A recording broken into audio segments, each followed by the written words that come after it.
Chapter 8, The Duration. Though Dorothy Vaughan loved her new job in Hampton and was proud to be helping her country with the war effort, she missed her children terribly. She sometimes worked 18-hour days, and the demands of her job made it difficult for her to get home, except for during holidays. And it seemed like the minute she walked through the door at the family house back in Farmville, it was time for her to turn around and head back to Newport News. When she could go home, the back-and-forth lifestyle was taking a toll. Dorothy wanted something more permanent. Like most of the computers at Langley Memorial Aeronautical Laboratory, Dorothy was a temporary war service employee. She didn't know when or if the laboratory would offer her a permanent job. Dorothy knew that what she wanted her future to look like. So in July 1944, she signed a lease on a new 2-bedroom apartment in Newsom Park. Dorothy wanted her children eventually to live with her for good in Newport News. This 2-bedroom apartment would be a start. But finding the right house hadn't been easy. There weren't enough homes available to meet the demands of the growing African American population. Dorothy chose a neighborhood near where she had been living for the previous 9 months. It included Black families of all income levels. Domestic workers lived next to doctors, lawyers, next to laborers, small business owners, next to civil servant mathematicians. All were welcome. Dorothy's new home was identical to the 1,199 others that had been built in the same subdivision. Newsom Park was also designed to keep morale high among the wartime workers who had to work long hours under stressful conditions. The Newsom Park residents loved that their neighborhood had a community center with a kitchen and a banquet space, rooms for club meetings, and basketball and tennis courts. They even had a baseball diamond. And the shopping center included a grocery store, drugstore, barber shop, beauty parlor, cleaners, and a TV repair shop. A nursery school and a new elementary school were in walking distance of her new apartment. Dorothy's mother-in-law tried to discourage the move. "You're not going to take my baby," she said to Dorothy.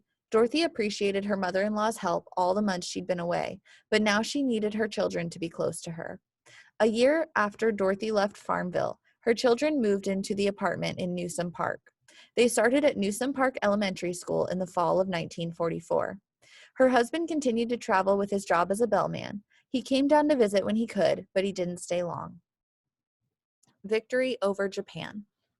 By 1945, 5 out of 10 people in southeastern Virginia worked for the government. Housing development sprawled for miles. The community was built around the business of war, but people were starting to wonder what a defense industry boomtown would become during a time of peace. The answer came on VJ Day, Victory over Japan Day. On August 14, 1945, at 7 p.m., newscasters announced that the World War II was over. All over town, soldiers and civilians streamed into the streets. Business owners locked their doors and joined the celebrations that went on through the night. People paraded down the streets, and workers held hands to form human chains as they danced around cars. Makeshift confetti rained down from the windows onto the streets below. But after the initial celebrations and parties, uncertainty settled in. 3 weeks after VJ Day, the Norfolk Journal and Guide reported layoffs of 1,500 Newport News shipyard workers and a decrease for women workers, both white and colored. Returning servicemen were expected to have first claim on the jobs that remained in the peacetime economy. With the return of the men who had been fighting overseas, the demand for women workers dropped. 2 million American women, black and white alike, received pink slips, or notices that they were losing their jobs, even before the war officially ended. Some women looked forward to going home. Others enjoyed their jobs and their paychecks, and they didn't want to go back to the traditional female roles in the kitchen and the nursery. Many husbands will return home to find that the helpless little wives they left behind have become grown, independent women, wrote a female columnist in the Norfolk Journal and Guide. Post-war prejudice.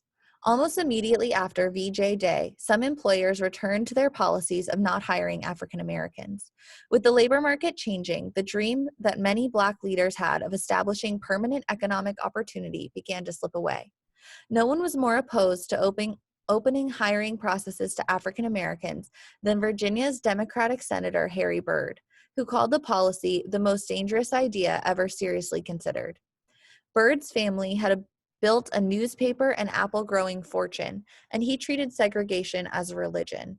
He ran a political machine that kept the poor of all races divided against one another. Harry Byrd was a white separatist who favored racial segregation. He served as a governor of Virginia from 1926 to 1930 and a senator of Virginia from 1933 to 1965. And that is a picture of him. Dorothy, like so many others who had come to Hampton Roads during the war, didn't want to return to her former life. She assumed she was going to keep her job and continue with her new life. It wasn't a risk-free bet. Dorothy committed to the lease on the apartment in Newsom Park before Langley converted her wartime employee status to that of permanent civil service employee.